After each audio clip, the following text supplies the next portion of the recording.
Hello and welcome to Advait Himandi classes. आज हम class 11 के इंग्लिश के स्नैपशॉट के एक चैप्टर करने जा रहे हैं। ये है बर्थ, और इस चैप्टर के क्वेश्चन आंसर हम करेंगे। ये चैप्टर ऑलरेडी मैंने अपलोड कर रखा है लाइन बाय लाइन, तो उसको आप देखें पहले, उसके बाद ये क्वेश्चन आंसर करें। सो पहला क्वेश्चन है यहाँ पे कि why was John Morgan relieve to see Andrew Manson. ठीक है, यहाँ पे जॉन मॉर्गन, पहले तो हमें ये समझना है कि एंड्रयू मैनसन कौन थे। डॉक्टर थे, ये डॉक्टर थे। और दूसरा जो है, जॉन मॉर्गन की वाइफ को बच्चा होने वाला था, तो ये डॉक्टर के यहाँ डॉक्टर के घर आए थे, लेकिन डॉक्टर थे नहीं, तो वेट कर रहे थे बाहर। जब वो डॉक्टर को देखते हैं तो उन्हें बड़ा राहत मिलता है कि चलो अब इनको लेके हम जा सकते हैं।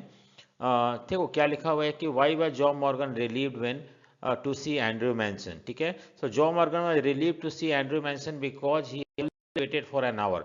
1 घंटे से वेट कर रहे थे, किसके लिए? डॉक्टर के लिए। डॉक्टर आएंगे तो उनको लेके जाएंगे।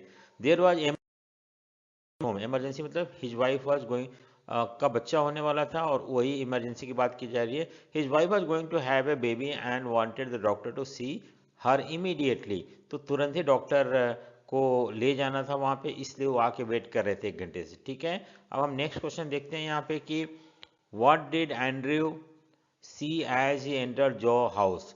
तो जॉ के जॉ मॉर्गन के घर में जब वो एंटर करते हैं तो क्या देखते हैं? So as Andrew enter the door of the house number 12, he saw that a narrow stair led up to a small bedroom. एक पतली सी सीढ़ी थी, उस सीढ़ी से ऊपर जाकर एक छोटे बेडरूम में जाते हैं। The room was clean but partially, clean था लेकिन उतना अच्छा से फर्नीचर फर्निश नहीं था वो। ठीक है, it was lit only by an oil lamp. Oil lamp मतलब उस समय हो सकता है जब ये स्टोरी लिखा होगा बहुत पहले की बात है, जिस समय नहीं होगा, तो ऑयल लैम्प जल रहा था वहाँ पे। और दूसरी बात, here Mrs Morgan mother. So कौन कौन था उस कमरे में? जो मिसेस मॉर्गन थी, सुजैन मॉर्गन, जिसका बच्चा होना था, उसकी मम्मी थी। Tall grey haired woman of nearly 70 की थी औरत हो। एंड एल्डरली मिडवाइफ, एक आया भी थी वहाँ पे, वेटेड बिसाइड्स मिसेस मॉर्गन, और जिसका बच्चा होना था वो मिसेस मॉर्गन थी, वो भी थी वहाँ पे। और तीनों वेट करते इनफैक्ट डॉक्टर का, एंड्रयू के। They were watching Andrew expression as he walked in. कमरे में डॉक्टर आए, एंड्रयू घुसे, तो उन लोग उसके एक्सप्रेशन को देख रहे थे। Why did Mrs Morgan mother offer tea to to doctor Andrew. अब देखो, जो उसकी एल्डरली मदर, आई मीन जो जिसका बच्चा होने वाला था, उसकी मम्मी वहाँ थी जो 70 ईयर की थी, को टी ऑफर किया। क्यों टी ऑफर किया? मिसेस मॉर्गन लेडी, वाइज मतलब बहुत ही बुद्धिमान थी, एक्सपीरियंस थी। ठीक है, and realise that the delivery might take some more times. हो सकता है कि अभी और 3-4 घंटा रुकना पड़े, और उनको लग रहा था कि शायद ये डॉक्टर रुके ना, अपना वापस घर चले जाए, तो इसलिए उन्होंने टी ऑफर किया, जिससे कि वो रुके थोड़ी देर तक वहाँ पे। ठीक है, she was also afraid that the doctor would leave the case and go home, so she offer tea to the doctor. समझ में आया कि डॉक्टर को टी ऑफर किया क्योंकि वो थोड़ी देर और रुक जाए वहाँ पे, जिससे कि डिलीवरी के समय वहीं पे रहे, ना कि वापस घर चला जाए। So what did Andrew realised when while he drank tea in the kitchen. जो जब किचन में वो बैठ के टी पी रहा था, कौन? Doctor Andrew. तो क्या रियलाइज किया, क्या देखा, क्या समझा? Andrew realise that he was very tired and would not be able to get an hour sleep if he went back home. उसे लगा कि वो बहुत थका हुआ है, क्योंकि वो ड्यूटी करके आया हुआ था हॉस्पिटल से, और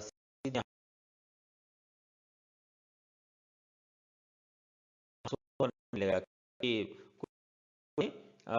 उससे यहाँ आना पड़ेगा हेल्प करने के लिए डिलीवरी में। The case of Mrs Morgan wanted demand all his attention. ठीक है, so he decide to stay on till everything get over. तो इसलिए उसने डिसाइड किया कि मैं ये रुकता हूँ जब तक कि डिलीवरी नहीं होता, बच्चा नहीं होता। ठीक है, उसको what was Andrew Manson's view on marriage, why did all what all did he think of it।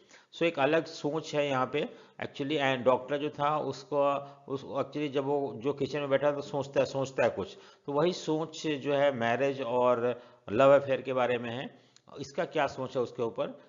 Andrew probably thought that marriage was an idiotic state, but idiotic मतलब यहाँ पे मैरिज जो है वो आइडियल स्टेट है। Ideal मतलब एक ऐसा स्टेट, एक ऐसा कंडीशन जो कि हम चाहते हुए भी नहीं पहुंच सकते हैं।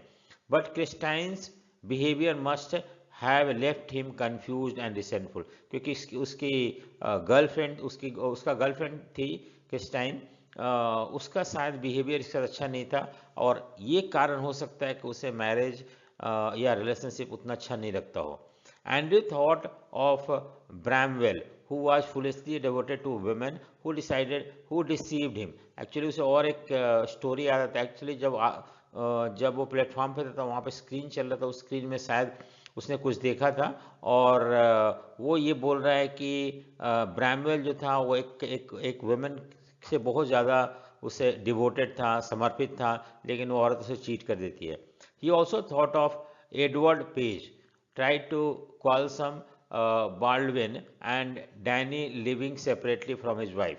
तो यहाँ पे और भी एक मेल फीमेल का उसे स्टोरी ने इनफैक्ट रियल लाइफ इंसिडेंट याद आता है जहाँ पे कि दोनों अलग रह रहे होते हैं।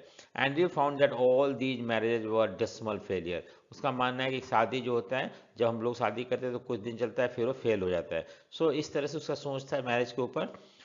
उसके बाद what show that Andrew, doctor Andrew की गर्लफ्रेंड थी क्रिस्टाइन, तो दोनों का जो मीटिंग था वो अच्छा नहीं था। कैसे पता चलता है? The meeting between Andrew and Christine must not been a pleasant one because the author says that Andrew was resentful and confuse. Andrew, author क्या बोलता है कि एंड्रयू जो था, डॉक्टर जो था, वो कंफ्यूज था, गुस्से में था। तो ये तभी होता है जबकि आप किसी का जो मीटिंग होता है वो सही नहीं होता है। तो after meeting Christine he was of opinion that marriage was an ideal state, but what he experienced recently made him think otherwise। वैसे तो उसका दिमाग में यह है कि मैरिज एक बहुत अच्छा आइडियल स्टेट होता है, लेकिन जो उसने देखा था रिसेंटली, उससे उसका सोच बदलने लगा था। Was a state of conflict. उसका मानना था कि मैरिज जो एक तरह से एक ऐसा स्टेट है कन्फ्लिक्ट का और डाउट का। उसे मैरिज को लेके कुछ कन्फ्यूजन था, कुछ डाउट था कि क्या मैरिज, शादी करना चाहिए नहीं करना चाहिए, क्योंकि वो आसपास जहाँ भी देखता था शादी जो था फेलियर था। इसलिए what was wrong with the child according to Andrew. So जो बच्चा के बारे में जो बच्चा हुआ था, एक्चुअली क्या होता है कि बच्चा होता है लेकिन बच्चा उसमें जान नहीं होता है, वो सांस नहीं ले होता है, उसके हाथ पैर जो होते हैं वो उसमें किसी भी तरह का टफनेस नहीं होता है, और वही दिक्कत था बच्चे के साथ। सो अब क्या होता है कि जब बच्चा होता है तो खराब होता है, और उसे लगता है कि किसको ध्यान दें। बच्चा तो वैसे मरा हुआ जैसा ही पैदा हुआ था, तो बच्चे को छोड़कर मम्मी को पहले ध्यान देता है, और मम्मी जब थोड़ा सा कंफर्टेबल होती है तो बच्चे की तरफ जाता है। तो वही यहाँ पे है कि what was wrong with the child according to Andrew. Among the Saturday newspaper below the bed, he pulled out the child। Actually क्या था कि उसने जब देखा कि बच्चा मरा हुआ जैसा पैदा हुआ, तो वो आया को दे देता, आया पेपर में लपेट के बेड के नीचे रख देती है, उसे डाल देती है। तो जब वो मम्मी को ट्रीट कर लेता है, मम्मी का ध्यान देता है और पूछता है बच्चा का है, तो बच्चा तो खैर न्यूज़पेपर में लपेट के नीचे बेड के नीचे फेंका हुआ था, तो वहीं से निकालता है। It was a boy perfectly formed, पूरा हाथ पैर सब कुछ था। The limb one body was white, उसका जो बॉडी था गर्म था, वार्म बॉडी वाज वाइट था, ठीक है। द स्किन वाज स्मूथ, और स्किन जो था वो भी स्मूथ था। The head lolled on his thin neck, और उसमें इतना भी जान नहीं था कि उसका जो सर है वो ये पीछे की तरफ झुक गया था, ऐसा लग रहा था कि हाथ पैर में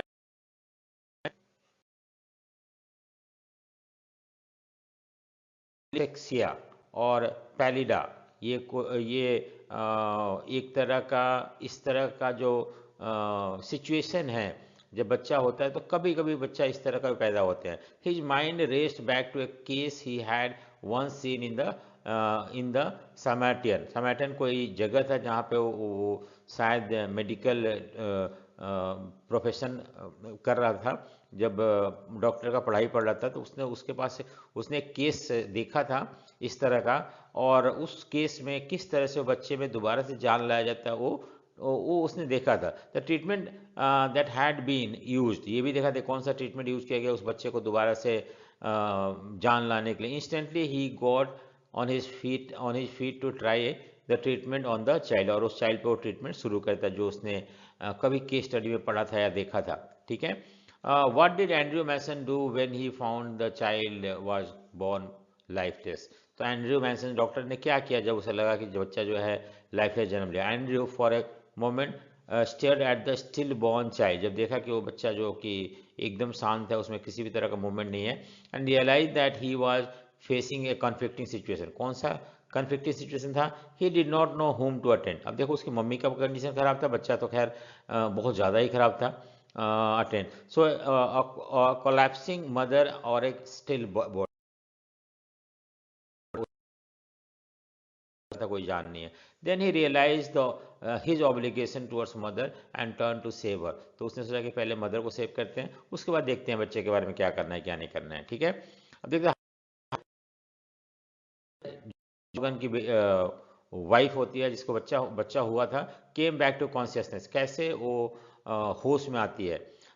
Susan was getting in to unconscious and gradually sinking, धीरे धीरे वो भी मर रही थी, उसका बीपी वगैरह लो हो रहा था। So Andrew first administered enough of injection in her body, उसने वो कुछ इंजेक्शन लगाए उसके बॉडी में, and continue to revive her, उसको रिवाइव मतलब दोबारा से पुनः सही करने में लग गया through various techniques. After a while he felt her heart beat coming back and soon was out of danger, और धीरे धीरे उसकी वाइफ जो है डेंजर से बाहर निकल जाती है।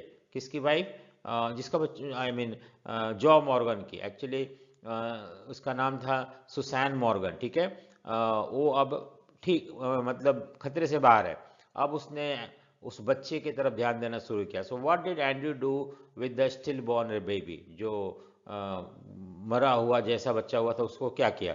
आफ्टर रिवाइविंग सुसैन को ठीक करने के बाद Andrew looked at the baby, उस बेबी की तरफ देखता, he was pale and lifeless, pale मतलब सफ़ेद हो गया था और ऐसा लगा था उसे जान नहीं है। He turned a special method of respiration which could revive the stillborn, उसने कुछ अलग तरीके के टेक्निक यूज किया जिससे कि उसका सांस आना शुरू हो जाए। ही dipped the baby in A cold and hot water basin in quick succession, तो उसने दो बेसिन मंगाया, एक में हॉट वाटर डाल दिया, दूसरे में हॉट मतलब बहुत ज़्यादा गर्म नहीं, गुनगुना सा वाटर डाला, और दूसरे में ठंडा पानी, और बच्चे को कभी हॉट गुनगुना पानी में डालता था, कभी उससे निकाल के इसमें, और इस तरह से उसने